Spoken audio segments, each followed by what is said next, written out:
The Egyptian History Podcast by Dominic Perry. Episode 14. The Joy of Re's Heart. Welcome back. Last time, we visited with three prominent courtiers who lived and worked in the reign of the King Niuserre. Ta-Shepses of Abusir, Ni-Ankh-Khnum, and Khnum-Hotep of Saqqara served the young king as trusted confidants and grooms, ensuring that King Niuserre lived up to the standards of a divine monarch.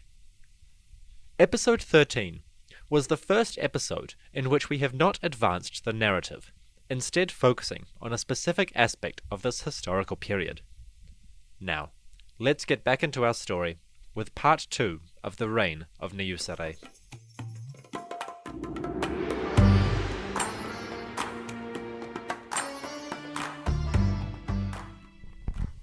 When Niuserre came to the throne, around the age of 18, he may have felt anxious that his life was not going to be a long one.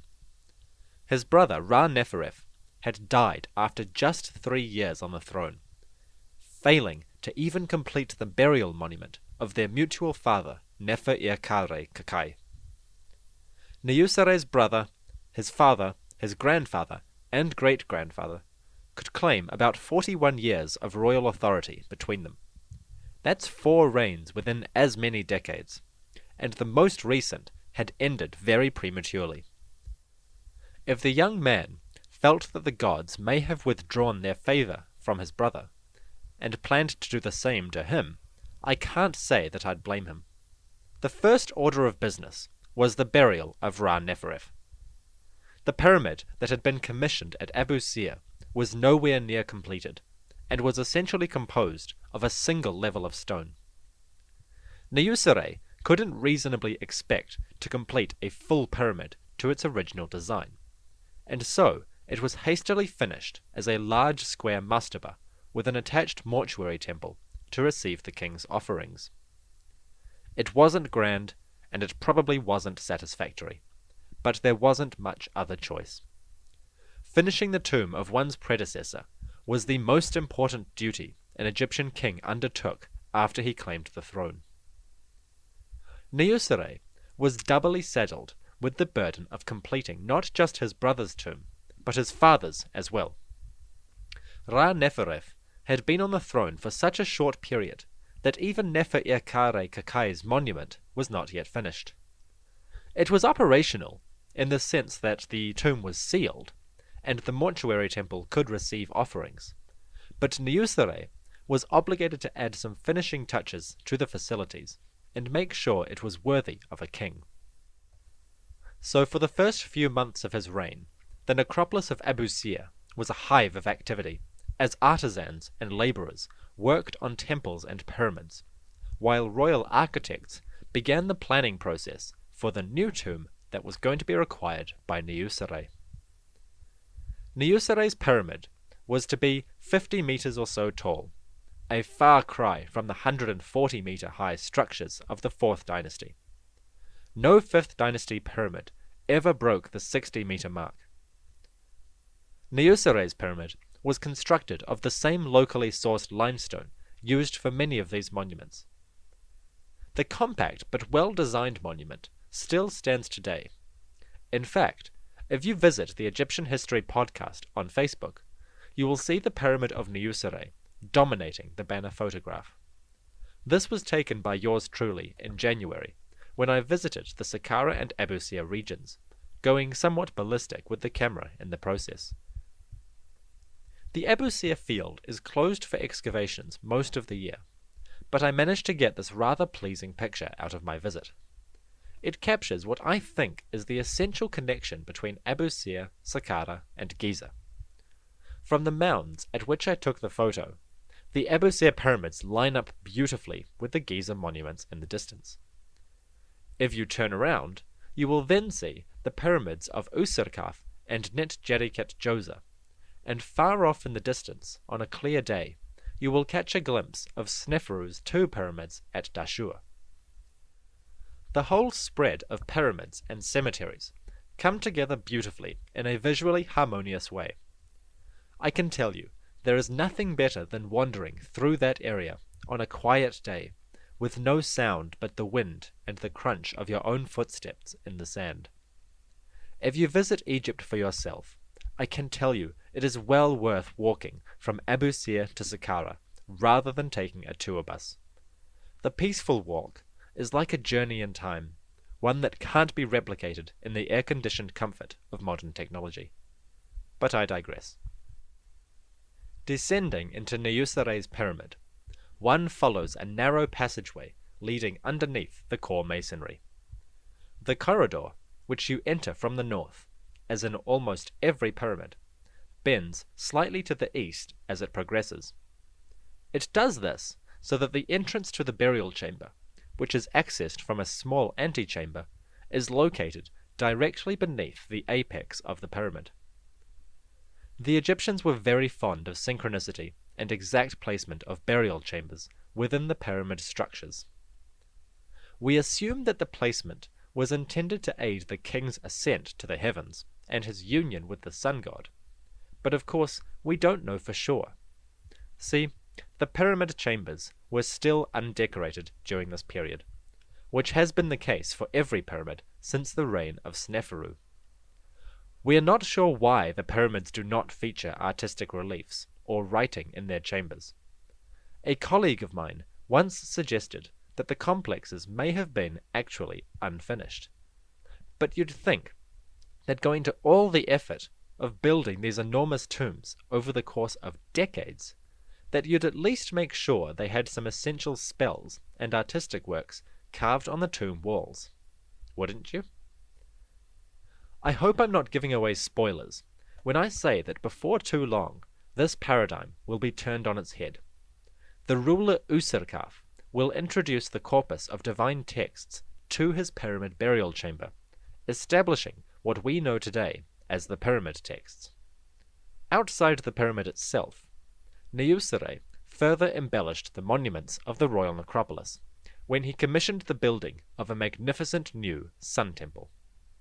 The sun temple of Niuserre, known by the name of Shesep Ibre, or the Joy of Re's Heart, is one of only 2 sun temples discovered and excavated by Egyptologists.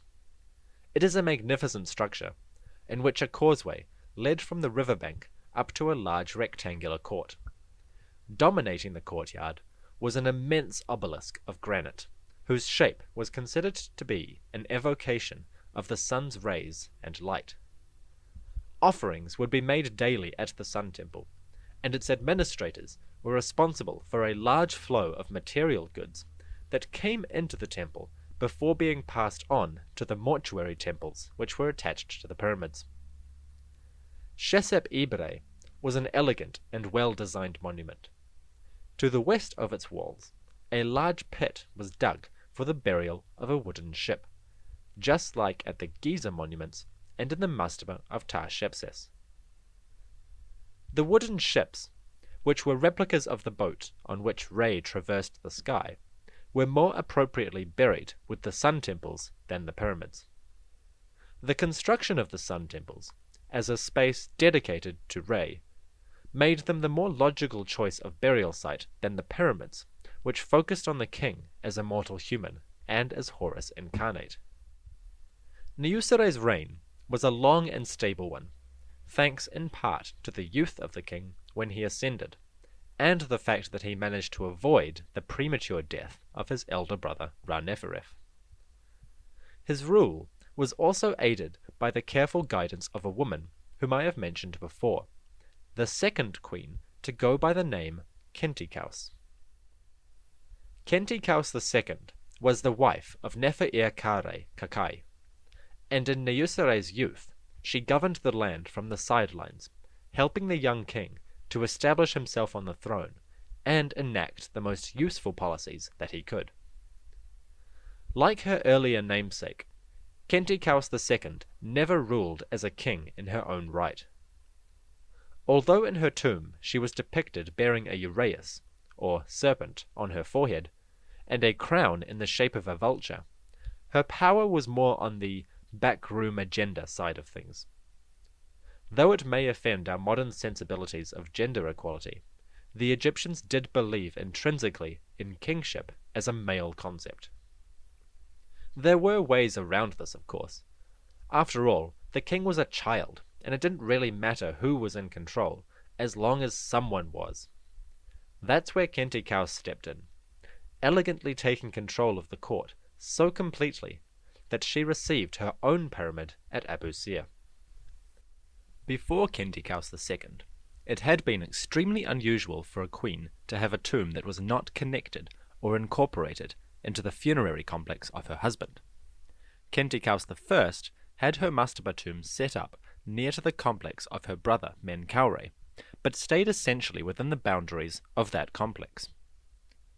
Kentikaus II was having none of that, and her tomb was established just to the south of the pyramid built by Nefer-Kare. It stood apart from his tomb, with its own mortuary temple and enclosure wall. The inside of the temple was richly decorated with scenes of offering bearers coming from the royal estates, bringing food and beer for the queen's cult and the nourishment of her ka. Though the artistic reliefs of the mortuary temple were badly damaged in later eras, they have survived in small fragments and come down to us through modern excavations. In one scene, the family of the king greet Kentikaus, though the king himself is absent. It is a universal feature of tombs not built for the kings that the ruler himself is absent as a figure. The reason for this is that if the king were to appear, he would naturally overshadow all other figures drawn into the scene. In a tomb in which the individual wishes to be the center of attention, having the king present would force the tomb owner into a subordinate position in their own burial chamber. So Niuserre's absence from the tomb of Kentikaus II was not a mark of disrespect, but in fact quite the opposite. By keeping his figure absent, the king ensured that his mother remained the most important feature of the tomb scenes.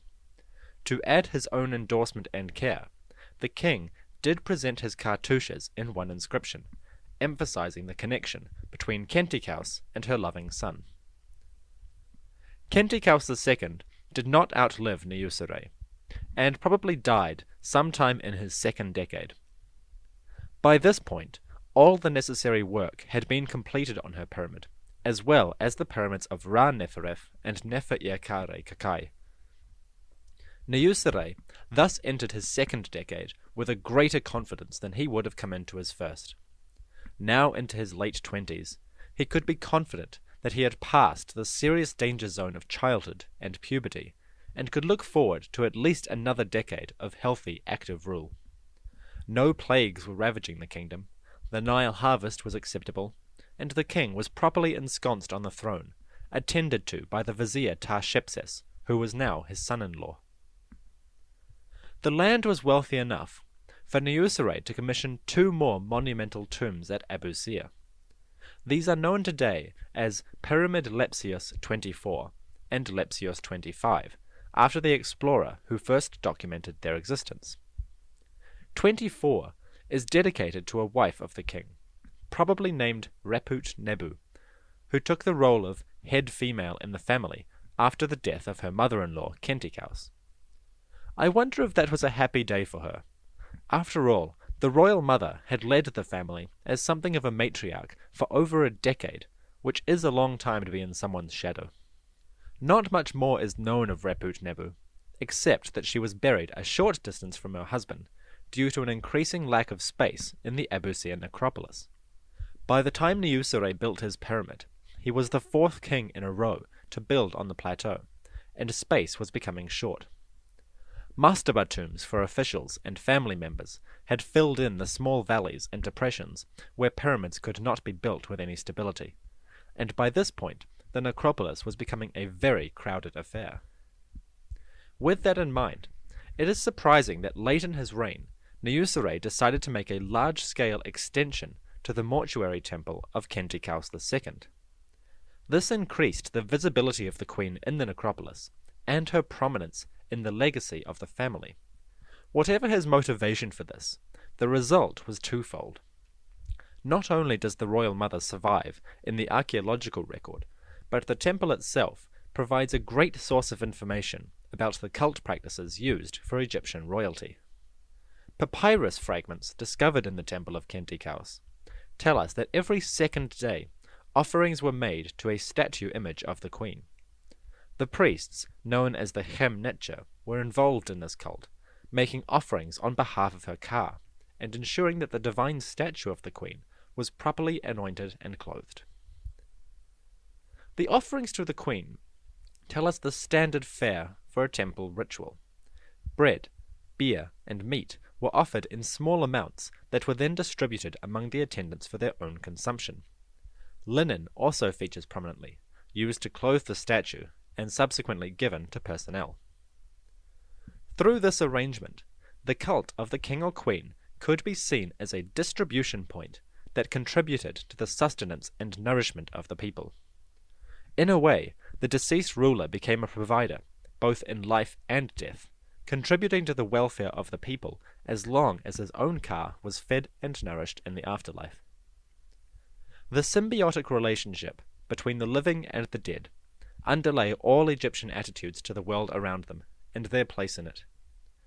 Because he was at the heart of the living realm, the Egyptian king was obviously at the heart of the afterlife. In the daily world, the palace and home of the king formed one of the core places where knowledge and insight into the mysteries of death were kept, as well as functioning as the administrative center for the country. This is revealed most strongly in the tombs of officials from the 5th dynasty onwards. The owners, mostly high-ranking administrators, speak of rituals and processes by which they transformed from their earthly forms into a form of life known as an Ak, which is a kind of spirit or divine being. To become an Ak was to become truly valuable in the realm of the king in the afterlife. It was to possess hidden knowledge and secret power beyond the access of the ordinary. Naturally, the king remained as a central focus in this process.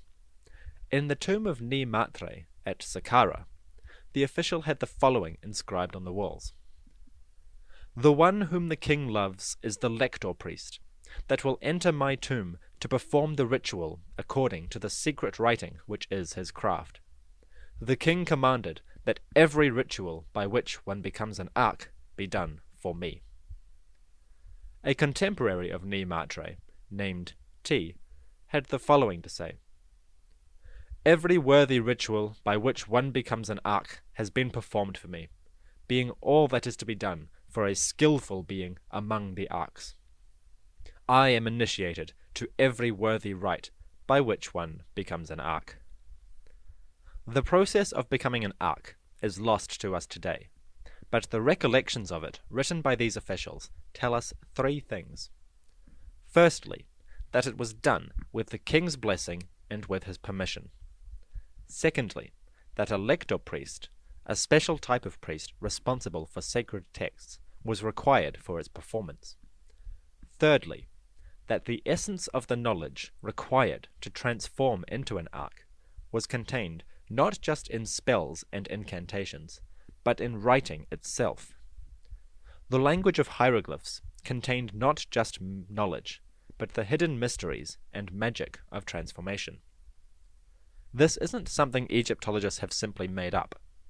An official named Ebi recorded in his tomb that he was made into an Ak through ritual, and that he knew every secret magic of the residence. The residence was the heart of the royal administration, kind of like a palace with administrative departments attached. It was located at Memphis and formed the absolute core of the king's administration. The knowledge kept within the residence was out of bounds to the vast majority of the population, and gaining access to the king and the religious texts contained within his home was a matter of immense prestige for an official. For Ebi, and a contemporary named Edu Seneni, who recorded that he knew every secret of hieroglyphs by which one becomes an Ak, the access to religious writing formed the core of what made one these divine beings. To borrow a badly written but fairly familiar idea from the 4th Indiana Jones movie, The greatest treasure to these officials wasn't gold or simple material possessions, but access to knowledge and writing. To quote Indy, knowledge was their treasure. Cue spaceship and end credits. But seriously, I can't stress enough just how important it was in ancient Egypt to be one of the literate, and not just one of those people able to read and write, but one with access to the most secret and protected of religious texts. To be admitted to that social club was above and beyond all other honors or prestige. In the words of historian Harold M. Hayes, the deceased claims to know a text by which one can literally get into heaven. The reign of Niuserre is roughly the period of time in which these concepts first begin to appear in the tombs of non-royal officials. I suspect that this is due to the expansion of mortuary temples and the establishment of the Sun Temples early in the 5th Dynasty. When the Sun Temples came into being, they expanded the number of royal cult centers operated at any one time. This meant more personnel were needed to keep every temple operational. In order to fulfill this need, the kings would have had to increase the number of scribes working to teach children the nuances of hieroglyphics. Over the course of a couple generations, this would have greatly expanded the number of people able to read and write. Now, while the proportion still remained around 5% of the population at most, the increased number of semi-literate people would have allowed those in the know to begin distinguishing themselves and setting up a hierarchy among the literate. In other words, when you have 10 people who can read and write, they are probably fairly equal among themselves. Expand that to 100, and the original 10 will start to present themselves as more select and superior than the newbies. Allow this process to sink in over a couple of generations, and the distinction between those who can read and write for administrative purposes and those who can read and write but also have access to the divine secrets will begin to emerge. I am of the opinion that this emergence in the 5th Dynasty of people distinguishing themselves by their access to knowledge is the result of the increasing network of temples in the period. The more people you have working in divine institutions, the more likely you are to find those who distinguish themselves from the rest. The cultural and spiritual life of ancient Egypt is thus really emerging into the spotlight, and those with knowledge are in the vanguard of the group who are developing complex theologies and spiritual systems that will dominate Egypt for a millennia and more. The wealthy and the elite are beginning to develop their own identity, in which they too can achieve great prestige and spiritual potency in the afterlife. While they cannot hope to match the king, they can, nevertheless, transform into powerful divine beings with the potential to better their descendants' lives. The status of these individuals was proclaimed not just in their tombs, but on stelae, which are large stone slabs with rounded tops, carved with hieroglyphs and usually a representation of the owner. The stelae record the titles of the individual, as well as a couple of offering formulas which invoke the king and the gods as benefactors of the person's funerary cult. These small monuments reflect the elite's relatively minor status in the religious landscape, but the fact that they're allowed to make them at all reveals the way in which the kings are beginning to draw more and more connections between themselves and the elite in theological and religious terms. The king's generosity in allowing these monuments to be made, and even paying for them himself occasionally, enhanced the prestige of an individual and tied them to the king's patronage.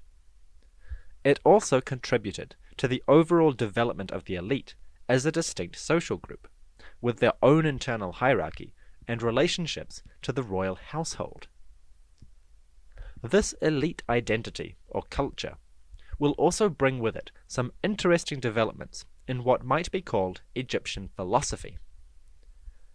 In the reign of Djedkare-Izezi, next episode, a son of the king named Har-Jedef will lay out the first surviving example of a work that will come to shape elite behavior and morality. Focusing his attention on the ideal behavior of an individual among polite society, Ha-Jedef's instructional writing will help to shape a peculiarly Egyptian form of philosophical discourse. He will be quoted by the most famous of the Egyptian sages, a man named Ptah-hotep, and his manifesto on the means of attaining a good life will have lessons for us even today. Before we can reach that, we must first finish our discussion of the life of Niuserre. Since the beginning of the 5th dynasty, no king had ruled long enough to merit the celebration of a Sed festival. The Sed festival, also known as the Khebsed, was the celebration of a king's 30th year on the throne. Every 3 years thereafter, another festival was celebrated. The Sed festival was an ancient and venerable tradition, but relatively uncommon in the annals of Egypt's history. Given the short life expectancy of the ancients, a king who ruled even 20 years was considered to have lived a good and full life. In his 30th year on the throne, around the age of 48, Niuserre celebrated his first Sed festival. The celebrations were momentous, not just for the king, who had survived the dangers of youth and emerged as a healthy and vigorous ruler, but a momentous occasion for the family itself. Of the 5th dynasty kings, Niuserre is the first for whom we can be reasonably confident that a Sed festival was reached. Even Sahure, who had been such a shining pillar of accomplishments in life, had not reached this milestone. King Niuserre had entered a very select group of monarchs, whose rule could be proclaimed as a true incarnation of the divine order. After all, to have survived this long was surely evidence of Re's favour. His brother Ra-Neferef had lasted only 2 or 3 years, suggesting that the gods favoured Niuserre to succeed their mutual father Nefer-Erkare. Times were good for the aging king, and he could look back on a stable and satisfactory reign. He had contributed to the necropolis with the building of his own pyramid, and the enlargement of the complex built for his mother, Khentikaus. His rule had been strengthened by the introduction of new officials, and the marriage of his daughter Ka-Merer-Nebti to Ptah-Shepses of Abusir had strengthened his own governing body. Niuserre died around the age of 50 years old. He had ruled Egypt for approximately 32 years, and his legacy was a positive one. Favoured by the gods, guided by his mother, and contributing magnificently to the splendour of the necropolis and its temples, he established himself as one of the great rulers of the dynasty.